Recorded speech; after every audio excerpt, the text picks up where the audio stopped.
नमस्कार, आप देख रहे हैं श्रेष्ठ भारत। मैं हूं मुक्ता सिंह। क्या ममता दीदी के हाथों से मुस्लिम वोट फिसल रहा है?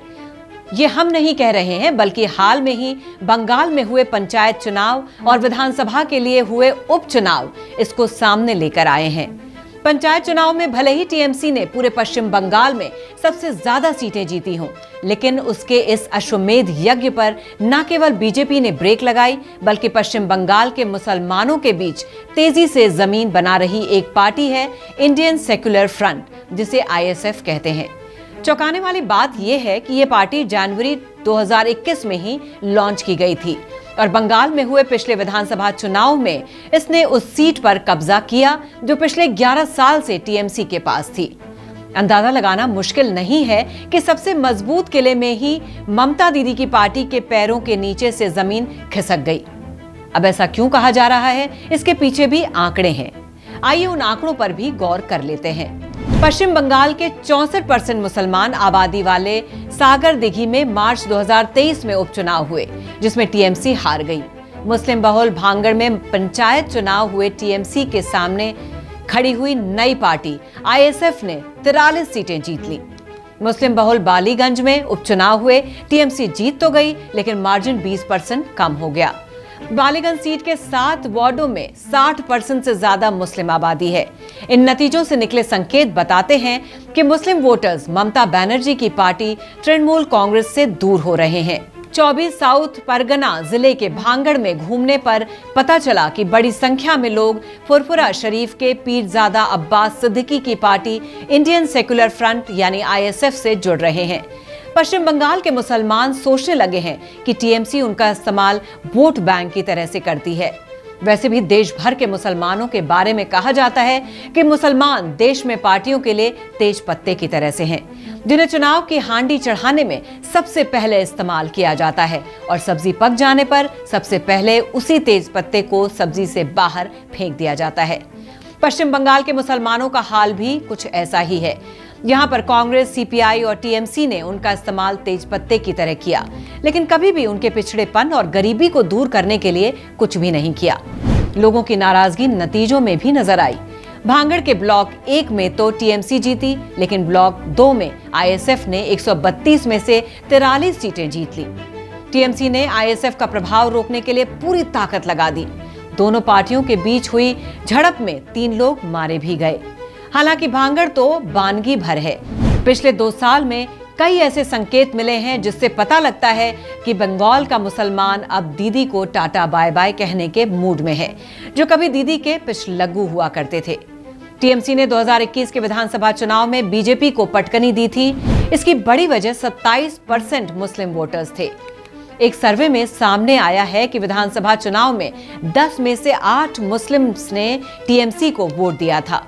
पश्चिम बंगाल में मुसलमानों की आबादी के हिसाब से मुर्शिदाबाद नंबर 1 है। यहाँ पर 63.67% मुसलमान आबादी है। 2011 में ये सीट टीएमसी ने जीती थी। 2021 में हुए विधानसभा चुनाव में सागर दिघी सीट टीएमसी के सुब्रत साहा ने 50,000 वोटों से जीती थी। 22 महीने बाद ही ये सीट कांग्रेस के खाते से चली गई। कांग्रेस कैंडिडेट बायरन बिस्वास ने 23,000 वोट से ये उपचुनाव जीता था। मुसलमानों की इतनी बड़ी आबादी वाले जिले से हार मिलने का झटका दीदी को भी लगा और इस हार के बाद ही ममता दीदी ने समीक्षा के लिए अल्पसंख्यक मंत्रियों की एक कमेटी बनाई। साथ ही अल्पसंख्यक प्रकोष्ठ के अध्यक्ष को हटा दिया गया। इससे नाराज चल रहे अल्पसंख्यकों को मनाने की कोशिश की तरह देखा गया। हालांकि दीदी मुसलमानों के अलावा हिंदू वोटों को भी साधने में लगी हैं।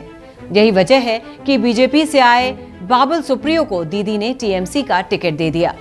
इस वजह से भी मुसलमान दीदी से नाराज चल रहे हैं, क्योंकि बीजेपी में रहते हुए बाबुल सुप्रियो ने मुसलमानों को लेकर कई तीखे बयान दिए थे।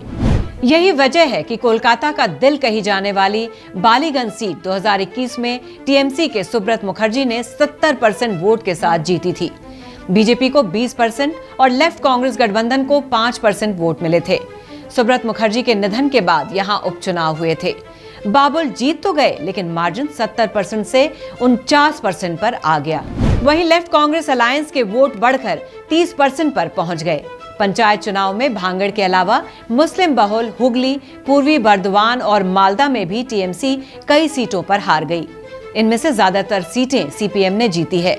मालदा में ऐसी भी सीटें हैं जिन पर टीएमसी कम मार्जिन से जीती।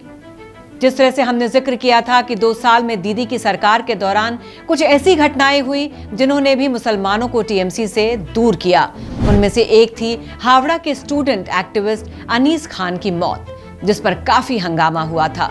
लोगों ने प्रदर्शन किए, परिवार ने पुलिस पर हत्या का आरोप लगाया था। सीएम ममता बनर्जी ने एसआईटी बनाई, लेकिन परिवार ने सीबीआई जांच की मांग की थी, जो राज्य सरकार ने नहीं मानी। और इसकी वजह से भी अल्पसंख्यकों में टीएमसी सरकार के खिलाफ गुस्सा है। एक दूसरी घटना पश्चिम बंगाल के बीरभूम के बागतुई में हुई। ये झारखंड और पश्चिम बंगाल के बॉर्डर से एकदम सटा हुआ है। गांव की आबादी करीब 5000 है, जिनमें 80% से ज्यादा मुस्लिम्स हैं। 2022 में यहां हुई हिंसा में 10 मुस्लिम्स मारे गए थे। मामला बढ़ा तो सीएम ममता बनर्जी बागतुई का दौरा करने पहुंची और पीड़ित परिवारों को आर्थिक सहायता दी। पीड़ित परिवारों ने आरोप लगाए थे कि टीएमसी के लोकल लीडर्स सब जानते थे, उनके इन्वॉल्वमेंट से ही इतनी बड़ी हिंसा हुई। पुलिस ने इस केस में टीएमसी के ब्लॉक प्रेसिडेंट को अरेस्ट भी किया था। कोलकाता हाईकोर्ट के निर्देश पर केस की जांच सीबीआई कर रही है। इन घटनाओं ने तो मुसलमानों को टीएमसी से दूर किया ही, क्योंकि टीएमसी पार्टी से ताल्लुक रखने वाली पार्टी के मुस्लिम नेताओं ने भी खुद मुसलमानों पर जोर ज्यादती करने में कोई कसर नहीं छोड़ी। इसी बीच जनवरी 2021 में पश्चिम बंगाल के फुरफुरा शरीफ में पीरजादा अब्बास सिद्दीकी ने चुनाव से पहले इंडियन सेक्युलर फ्रंट नाम की पार्टी बनाई थी। आईएसएफ ने लेफ्ट और कांग्रेस के साथ गठबंधन कर 38 सीटों पर चुनाव लड़ा और उसमें से एक सीट आईएसएफ ने जीती, लेकिन 2021 के चुनाव में ममता बनर्जी के मुस्लिम वोट बैंक को काफी नुकसान पहुंचाया। बाद में पुलिस ने सिद्दीकी को हिंसा के आरोप में जेल में डाल दिया। पश्चिम बंगाल में 27% मुस्लिम आबादी चुनाव में हार जीत तय करती है। पहले उनका सपोर्ट लेफ्ट को हुआ करता था। इसकी बदौलत सीपीआईएम ने 34 साल तक पश्चिम बंगाल पर राज किया। 2008 से मुस्लिमों का समर्थन ममता बनर्जी की तृणमूल कांग्रेस को मिलना शुरू हुआ, जो 2021 में पीक पर भी पहुंचा। बीते 2 साल में हुए चुनाव के नतीजों से साफ है कि इनके वोट दोबारा लेफ्ट कांग्रेस की तरफ शिफ्ट हो रहा है। अब लोकसभा चुनाव में आईएसएफ ने कांग्रेस और सीपीआई के साथ गठजोड़ किया तो ममता बनर्जी के लिए मुसीबत खड़ी हो सकती है। उसकी वजह यह है कि 2019 में बीजेपी को 40% वोट पड़ा था। वो पंचायत में घटकर भले ही 23% रह गया हो, लेकिन पंचायत चुनाव और लोकसभा चुनाव में वोटर अलग ढंग से वोट करता है।